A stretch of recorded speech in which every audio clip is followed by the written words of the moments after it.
What if I told you that one of the most powerful travel empires on Earth, a company that completely disrupted the multi-trillion-dollar hotel industry, didn't start with millions in venture capital? It started with two broke guys, a couple of air mattresses, and $400 worth of political cereal boxes. In 2007, Brian Chesky and Joe Gebbia couldn't even pay the rent on their San Francisco apartment. Today, Airbnb is worth over $80 billion. But to survive the brutal early days, the founders had to break every rule in Silicon Valley and literally handcraft their way out of bankruptcy. This is the insane zero-to-hero story of Airbnb. Rewind to October 2007, San Francisco. Brian Chesky and Joe Gebbia were two unemployed Rhode Island School of Design grads trying to make it as designers. Then, the ultimate nightmare hit. Their landlord bumped their apartment rent by 25%. They didn't have the cash. They were literally days away from getting evicted. But then Joe noticed something. The International IDSA Design Conference was coming to town, and every single hotel in San Francisco was completely booked out. They didn't have money, but they had space. So they bought 3 inflatable air mattresses, set up a basic WordPress site called Air Bed and Breakfast, and offered a place to sleep alongside homemade Pop-Tarts and local city tours for $80 a night. To their shock, 3 people signed up: a designer from Utah, a woman from Boston, and a traveler from India. By the end of the weekend, they had made $240, paid their rent, and realized something massive. This wasn't just a quirky rent hack. It was a completely untapped human habit.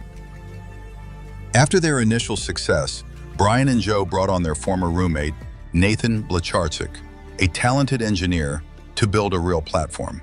They officially launched in mid-2008 and immediately hit a brick wall. In the summer of 2008, they set out to raise $150,000 from top Silicon Valley investors at a modest $1.5 million valuation. They pitched 7 prominent venture capitalists. 5 sent polite rejections. 2 didn't even bother to reply. To investors, the concept sounded utterly insane. Why would anyone let a total stranger sleep in their home? One investor asked. Another literally walked out in the middle of a coffee meeting, leaving Brian sitting alone with an unfinished pitch. By late 2008, the site had virtually no traction. The founders were living off leftover cereal, and they had accumulated over $30,000 in credit card debt. They were officially broke, ignored, and running out of time. Drowning in debt, most founders would have quit and taken a corporate job. Instead, Brian and Joe did something completely nuts. It was the peak of the 2008 US presidential election. They bought thousands of boxes of cheap cereal in bulk, designed custom political cereal boxes, Obama O's, The Breakfast of Change, and Cap'n McCain's, and hand-glued 800 of them together in their kitchen. They sold them as limited edition collector's items at $40 a box. And it worked. They made over $30,000, completely paying off their credit card debt.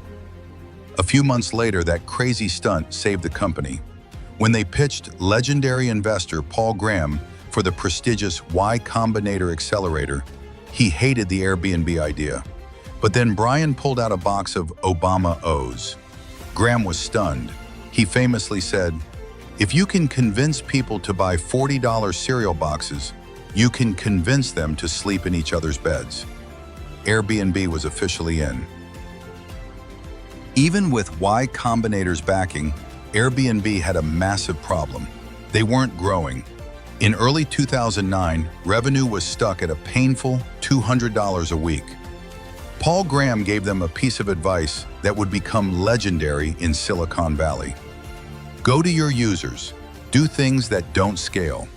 So Brian and Joe looked closely at their biggest market, New York City. They realized the listings weren't failing because people hated the idea. They were failing because the photos were terrible. Hosts were taking blurry, flip phone pictures in dark rooms.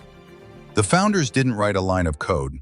Instead, they rented a $5,000 camera, flew to NYC, knocked on host doors, and personally photographed every apartment themselves, while hanging out with hosts and asking what they hated about the app.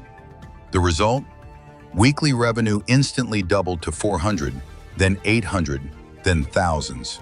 By fixing the human trust factor, they had finally unlocked the playbook for global growth.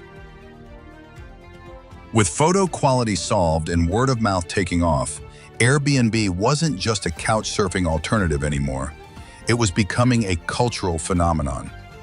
They dropped bed and breakfast from the name, simplifying to just Airbnb. By 2011, they hit a massive milestone, 1 million nights booked. By 2014, they unveiled the Belo, a symbol designed to represent belonging anywhere in the world. The platform evolved from cheap air mattresses into extraordinary experiences. You weren't just booking a room, you were booking a glass igloo in Finland, a treehouse in Bali, or a castle in England. Wall Street and Silicon Valley took notice. A-list investors and celebrities flooded the company with capital. By 2016, a company born from 3 air mattresses in a living room was valued at a staggering $30 billion. Making it bigger than major hotel chains like Hilton and Wyndham.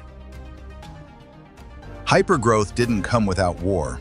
Hotel lobbies lobbied hard, major cities slapped Airbnb with strict regulations, and bad actors threw illegal parties in rented homes. Then came 2020. When COVID-19 shut down global travel overnight, Airbnb lost 80% of its business in a matter of weeks. They had to lay off 25% of their workforce, and critics declared the company dead. Instead, Brian Chesky pivoted again. Seeing that remote workers were fleeing cities for long-term staycations in small towns, Airbnb redesigned its platform around local travel. By December 2020, in the middle of a global pandemic, Airbnb pulled off one of the biggest tech IPOs in history, opening at over $100 billion. The ultimate comeback story was complete. Airbnb proved that the most world-changing ideas rarely look like genius at first. They look crazy.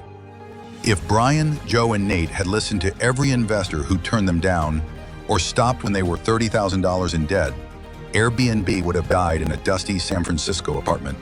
Instead, they built an ecosystem that redefined how humans explore the planet. What's your craziest Airbnb story? Or the worst stay you've ever had? Drop it in the comments below.